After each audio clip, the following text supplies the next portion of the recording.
کسی ریاست میں ایک بہت امیر شخص رہتا تھا۔ دنیا کی ہر آسائش اس کے پاس تھی۔ اس کا ایک ہی بیٹا تھا جو تنہائی پر تعیش زندگی گزار رہا تھا۔ ایک دن اس شخص نے سوچا کہ کس طرح مجھے اپنے بیٹے کو اس بات کا احساس دلانا چاہیے کہ وہ کس قدر عیش و عشرت کی زندگی گزار رہا ہے۔ اسے علم ہونا چاہیے کہ ہمارے معاشرے میں بہت سے غریب لوگ بھی رہتے ہیں اور وہ غربت میں کس طرح گزارا کرتے ہیں، تاکہ میرے بیٹے کو ان چیزوں کی قدر و قیمت کا احساس ہو جو اسے میسر ہے، اور اس مال و دولت کی قدر ہو جو میں نے اسے دے رکھی ہے۔ یہی سوچ کر اس نے فیصلہ کیا کہ ایک دن وہ اپنے بیٹے کو کسی گاؤں لے جائے گا اور وہ پورا دن کسی غریب کسان کے گھر گزاریں گے۔ وہ اپنے بیٹے کے ہمراہ اپنی ریاست کے چھوٹے سے گاؤں میں پہنچا اور پورا دن وہ دونوں ایک کسان کے ساتھ رہے۔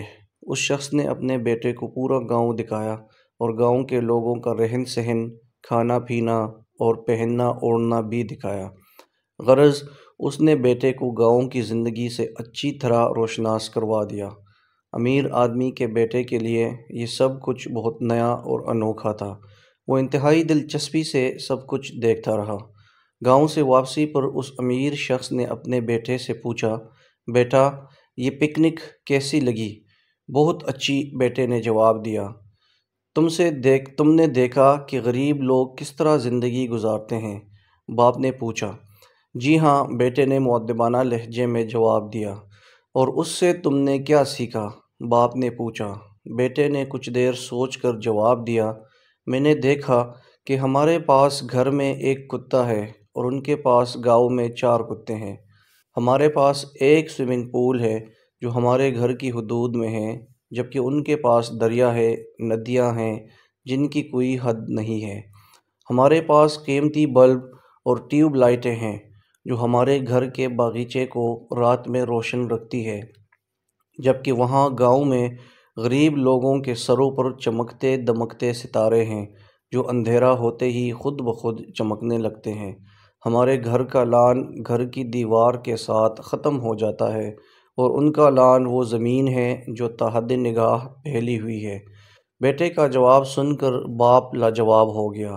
بیٹے نے اپنی بات جاری رکھتے ہوئے مزید کہا، بہت شکریہ ابا جان کہ آپ نے مجھے دکھایا اور احساس دلایا کہ ہم کس قدر غریب ہیں۔ یہ ایک آفاقی سچ ہے کہ سب کچھ صرف ہمارے دیکھنے اور سوچنے کے انداز پر منحصر ہے۔ ایک مشہور کہاوت ہے، ہم چیزوں کو ویسے نہیں دیکھتے جیسی ہی وہ ہوتی ہے، بلکہ ویسا دیکھتے ہیں جیسے ہم ہوتے ہیں۔ ہماری زندگی ہماری سوچ پر منحصر ہے۔ ہم ہمیشہ اسی طرح زندگی گزارتے ہیں جس طرح کی ہماری سوچ ہے۔ اگر آپ مثبت سوچ اور مثبت شخصیت کے مالک ہیں تو آپ کی زندگی یقیناً پرسکون، خوشحال اور اعلیٰ معیار کی ہوگی۔ اگر آپ کے پاس پیار، محبت، دوست، خاندان، اچھی صحت اور زندگی کے بارے میں مثبت سوچ ہے تو آپ کے پاس سب کچھ ہے۔ ان چیزوں کو نہ تو آپ خرید سکتے ہیں اور نہ کسی سے چھین سکتے ہیں۔ زندگی میں سب مادی اشیاء آپ حاصل کر سکتے ہیں جو کچھ آپ سوچتے ہیں اور چاہتے ہیں کہ آپ کے پاس مادی اسباب ہو، وہ مستقبل میں کبھی نہ کبھی آپ حاصل کر ہی لیتے ہیں۔ لیکن اگر آپ میں وہ سب کچھ حاصل کرنے کا جوش و جذبہ اور ہمت و جرأت نہیں ہے تو پھر آپ کے پاس کچھ بھی نہیں ہے۔